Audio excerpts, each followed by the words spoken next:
You won't be welcome at our wedding. Your presence would mark the end of our relationship."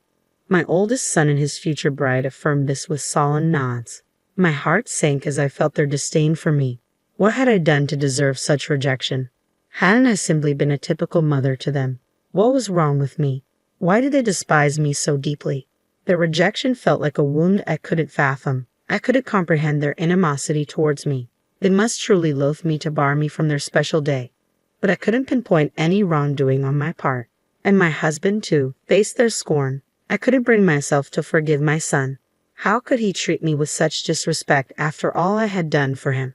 I refused to believe he could disregard his mother so callously. I needed to make him understand that his behavior was unacceptable. There would be consequences for disrespecting his mother.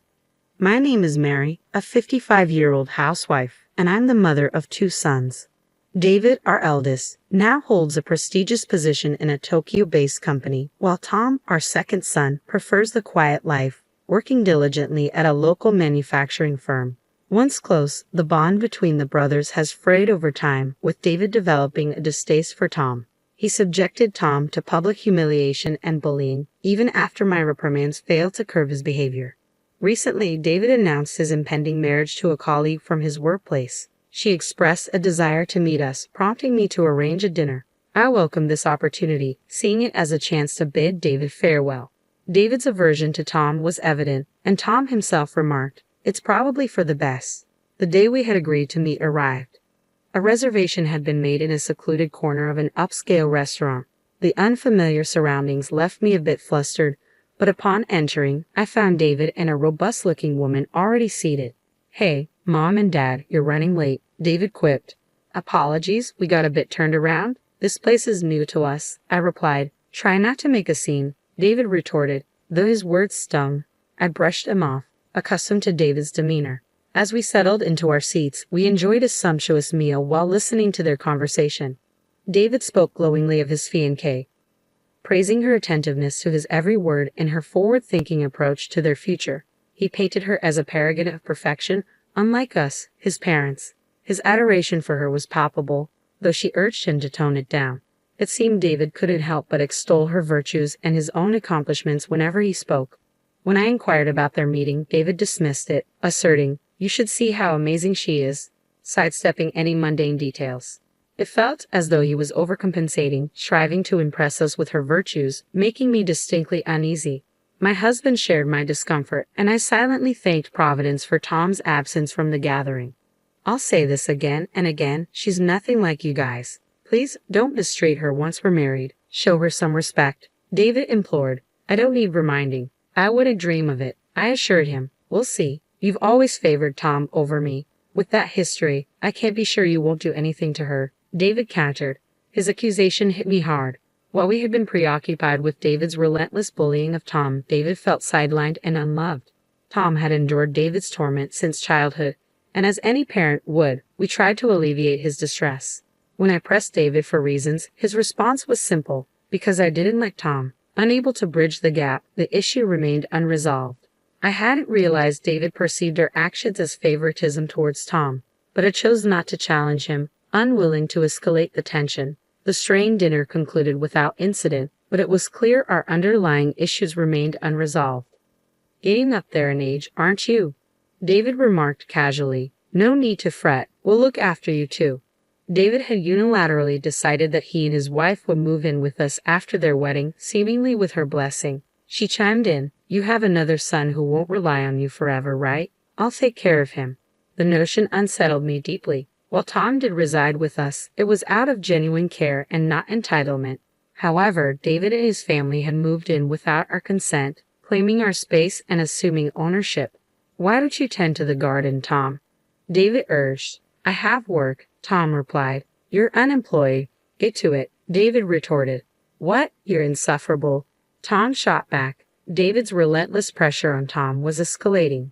I admired Tom's maturity in handling the situation, but the dynamics were far from simple. David and his family were scheming to oust Tom and us from the house without our knowledge. Late one night, after my husband and Tom had retired to bed, I ventured out for a drink of water, only to find the living room illuminated. "When do you think we'll have this house to ourselves?" she inquired. just a bit longer. We need solid plans to avoid any hiccups. Once we rid the place of the others, I want to give it a makeover. It's looking a bit dated. David chuckled in agreement.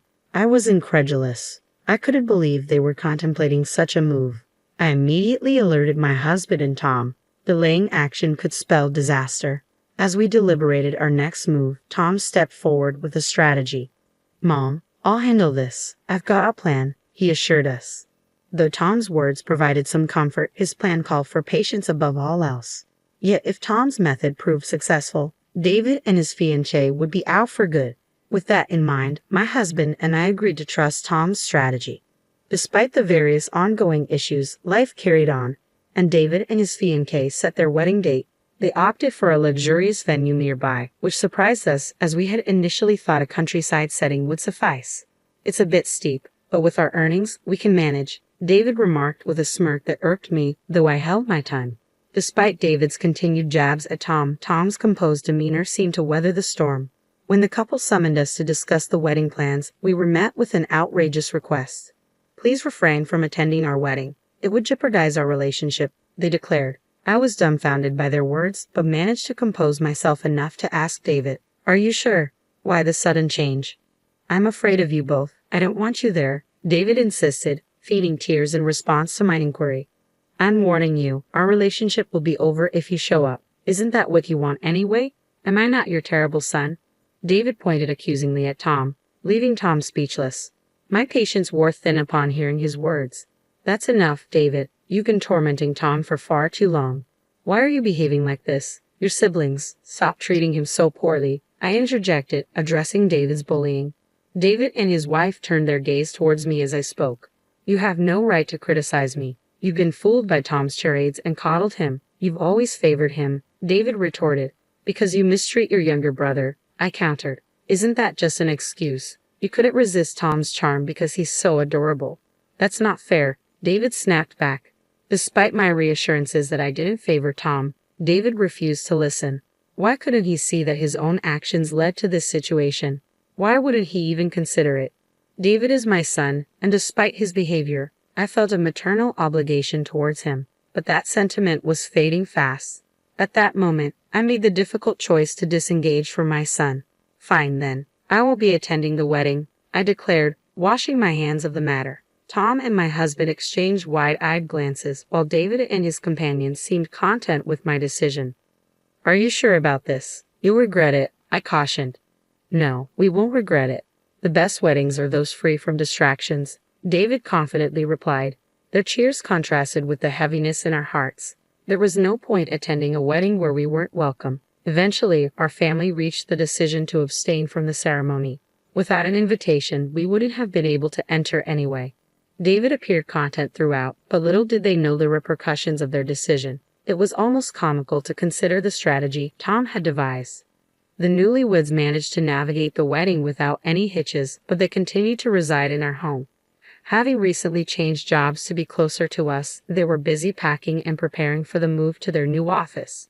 Upon returning home from their first day at the new office, they frantically called for Tom. "Tom, what's happening?" they queried anxiously. When I inquired about the commotion, they relayed the events of the day in brief. During their orientation at the new workplace, they unexpectedly encountered Tom, who wasn't expected to be there. To their astonishment, when their boss spotted Tom, he respectfully bowed and expressed gratitude for Tom's assistance. The couple, previously under the impression that Tom was merely a factory worker, were taken aback by these revelations. Unbeknownst to them, Tom had been diligently toiling away at the factory since he first joined. His dedication hadn't gone unnoticed. The factory's president himself acknowledged Tom's invaluable contributions. Tom's innovative ideas had become integral to the factory's operations, earning him admiration from his colleagues. Thanks to his efforts, the factory's performance had seen significant improvements. In due course, the factory became a cornerstone for many companies. However, when the president fell ill, Tom's concern for him was palpable. He made it a point to visit the president regularly on his days off. Witnessing Tom's unwavering dedication, the president saw fit to appoint him as his successor. Tom, feeling overwhelmed by the responsibility, initially declined, saying, "I'm not capable of such a role." Yet the president remained resolute. With the encouragement of his peers, Tom eventually assumed the presidency.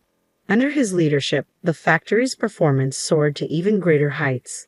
Tom's amiable nature, coupled with the trust he garnered from his employees, as well as his astute leadership, earned him widespread admiration. Today, the factory is relied upon by companies across Japan, and Tom's name is recognized even by major corporations in Tokyo. On this particular day, Tom was visiting the company for a client meeting, nothing more. However, the couple, unaware of Tom's elevated status, felt unsettled by the deference shown to him. "You always find a way to deceive us," David accused, seizing Tom's arm. "If only you had been honest with us, we wouldn't have reacted this way. Why didn't you tell us?" David's wife dissolved into tears on the spot. Tom's nonchalant demeanor was almost ironic given the circumstances. "I reached the top through my own efforts, that's all there is to it, so why all the anger?" he remarked casually, his expression unfazed. David's ire seemed to intensify at Tom's composure, prompting him to raise his voice. "Don't you dare act indifferent towards me." Yet Tom remained composed as he addressed David. "There's something else I want you to hear. It might be the most important thing for you." Through some effort, we managed to calm David and his wife and coax them into taking a seat. Tom, having retrieved something from his room, returned and began to narrate the story. "Firstly, take a look at this," Tom announced, spreading several photographs across the table. They depicted David's wife alongside a man in elegant attire, unmistakably capturing scenes of her infidelity. David's reaction was immediate. He erupted into shouts while his wife trembled, unsure of how to respond. "She's soon to be my sister-in-law, so I did some digging beforehand, and this is what I found," Tom explained calmly, gesturing to the incriminating evidence. "With this much evidence, there's no denying the truth," he added, prompting David's wife to bow her head in remorse. "I'm sorry," she murmured, her voice filled with genuine regret. David, grappling with the shock of the situation, could only stare in disbelief. This is the consequence of not looking beyond the surface of a person. "Nobody is perfect," Tom remarked with a laugh, eliciting giggles from the rest of us. David, overcome with despair, sank to his knees, the room falling silent save for his wife's earnest apologies. Ultimately, David and his wife went their separate ways, their marriage dissolved by David's unforgiving stance on infidelity. When it came time for his ex-wife to pay alimony, she found herself in a state of panic, relying on her parents' financial support to meet her obligations. Yet even this wasn't enough to mend the deep wounds inflicted upon David. Overwhelmed by the shock of the divorce, David chose to resign from his job. Since then, he has retreated into seclusion, rarely emerging from his room except to grab a meal. However, whenever Tom was around, David would recoil in fear, as if haunted by the memory of their confrontation. It appears that since that incident, David has developed a fear of Tom. The family had deliberated extensively on what to do about David. Ultimately, they reached a unanimous decision to sever ties with him in the near future. It pained them to contemplate such a drastic step, but David's selfish behavior left them feeling unable to forgive him. Several months later, David was ousted from the household. In his final moments there, he pleaded for forgiveness, but by then, he no longer seemed like family to them, and his expulsion felt like a natural consequence. Meanwhile, the remaining 3 members of the family now enjoy a carefree existence without anyone hindering their peace. Though her husband has retired, they face no financial struggles, thanks to Tom's hard work. She harbors a deep desire to ensure Tom's happiness and security for as long as she lives. Tom is set to tie the knot soon with his longtime girlfriend, a colleague from their workplace. Their relationship has flourished over several years, and the prospect of her precious son's wedding fills her with anticipation and joy.